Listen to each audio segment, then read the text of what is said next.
tem videoposnetku vam bom predstavil svoj mini studio, ki ga vidite tukajle v zadnji, in pa seveda s tem tudi povezane novosti na področju snemanja in pa tudi same vsebine na kanalu Jecljam.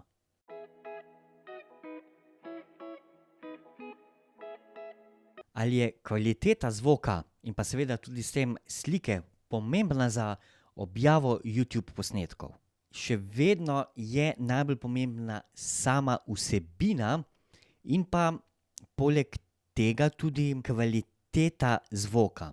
Sem Marko Knez in na tem kanalu govorim o problematiki jecljanja in vse, kar je povezano z njim. Če me še ne poznate, včasih sem lahko spregovoril komaj 2 besedi skupaj brez jecljanja. Govorne težave so praktično minile, na to sem zelo, zelo ponosen. V mojem primeru je to tako pozitivno vplivalo name, da sedaj brez problema nastopam na TV, sem tudi gost na radijskih oddajah in pa, kar je seveda najbolj očitno, imam svoj YouTube kanal in to o jecljanju. Na kanalu ste si lahko do danes ogledali že kar nekaj videoposnetkov o mojem razmišljanju glede jecljanja, pogosta vprašanja in odgovore na tematiko jecljanja ter podobne stvari. Konec koncev je prišel tudi čas za spremembe na mojem kanalu. Prva sprememba, ki je že takoj opazna in katero so tudi seveda opazili že v mojem prejšnjem videu, je uporaba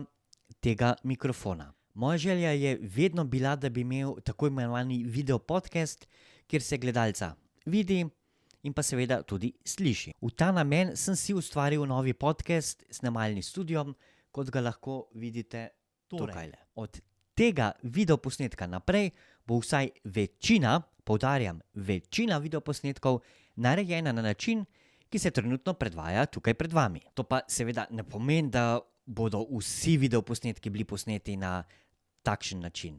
Vsekakor ne. Poleg takšnega načina snemanja bo občasno posnet tudi kakšen videoposnetek s telefonom v naravi, kjer bom razmišljal o določenih stvareh oziroma se mi bo tisti trenutek zgodila kakšna takšna pomembna stvar, ki jo bom moral deliti z vami. Sedaj pa pride na vrsto tista druga novost, ki sem jo tako skrival. Kolikor se odločiš za podcast sistem ustvarjanja vsebine, je kar nekako logično, da je eden izmed korakov tudi snemanje intervjujev. Ja, intervjujev. To je ta druga magična novost na tem kanalu. V mojem primeru na začetku si želim, da bi imel vsaj enkrat na mesec intervju z osebo, ki jeclja, je jecljala ali pa ima vsaj stik z osebami, ki jecljajo. Menim, da kljub širšemu znanju o vzrokih jecljanja, o tehnikah jecljanja, se še vedno premalo govori o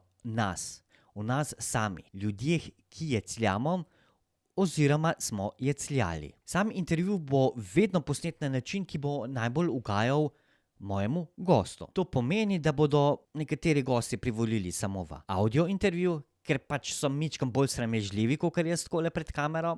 Spet drugi bodo privolili samo v online intervju preko spletnih platform zaradi takšnih in drugačnih stvari. Tretji, za katere pa jaz tudi sicer sam najbolj navijam in si jih tudi najbolj želim, pa so intervjuji v živo z samo osebo oziroma intervjujancem. Glede na trenutno omejenost snemalne opreme pa bodo bili omenjeni intervjuji posneti s telefonom in mikrofonom. Ta mikrofon bo verjetno bil tako imenovani lavalier mikrofon, ki ste ga že opazili v mojih prejšnjih videih. Če bo pa tehnično izvedljivo, da bom lahko uporabil ta mikrofon, bom pa to seveda storil z največjim veseljem. En hint, majčkeno več o tem mikrofonu bom povedal v nadaljevanju videoposnetka. Če vam je bil do sedaj današnji video všeč, dajte ga lajkat, saj tako izjemno pripomorete k izboljšanju samega algoritma za ta kanal. Ja, pa ne pozabite se naročiti na kanal. Evo, malo samo promocije smo naredili.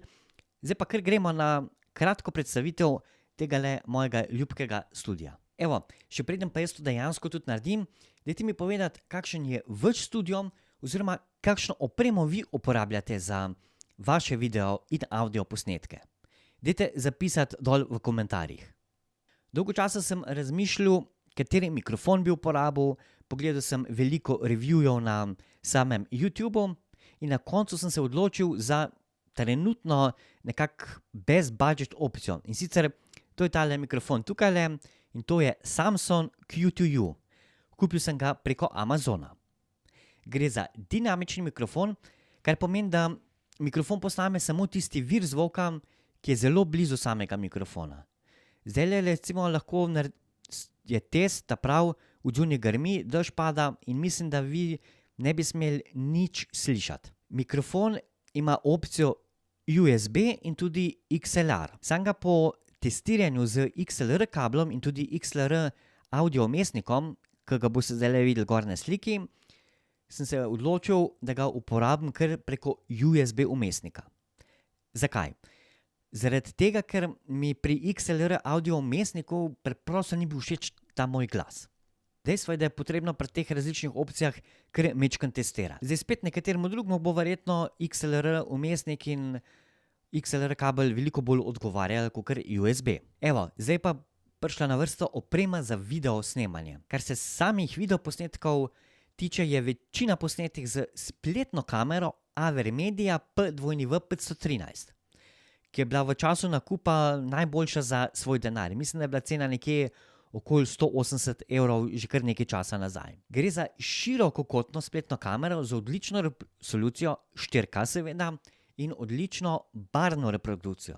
To je seveda največji problem raznih spletnih kamer in moram priznati, da tale kamera to delo opravlja izredno dobro.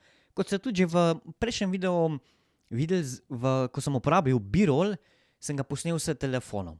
No, to je moja druga kamera, sicer ta telefon je že zelo star v svetu telefonov, uporabljam Xiaomi Redmi Note 8 Pro, ampak zaenkrat ob osvetlitvi, kar zelo dobri osvetlitvi in za potrebe samo B-rolla, čisto zadovoljivo uporablja svoje delo.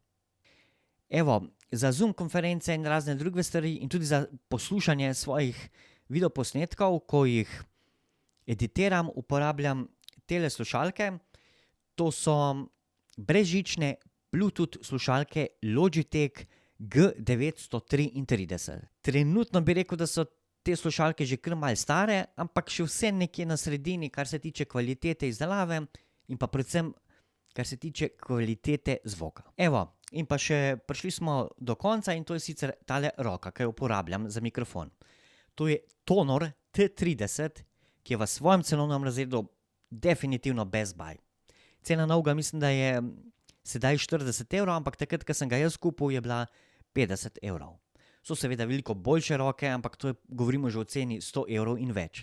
Edina majčkeno slabša stran te roke je predvsem to, da koliko uporabljate kar lahek mikrofon, boste imeli težave s samo postavitvijo mikrofona.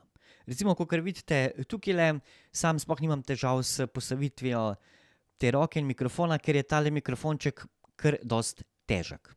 Se vidimo v naslednjem videu.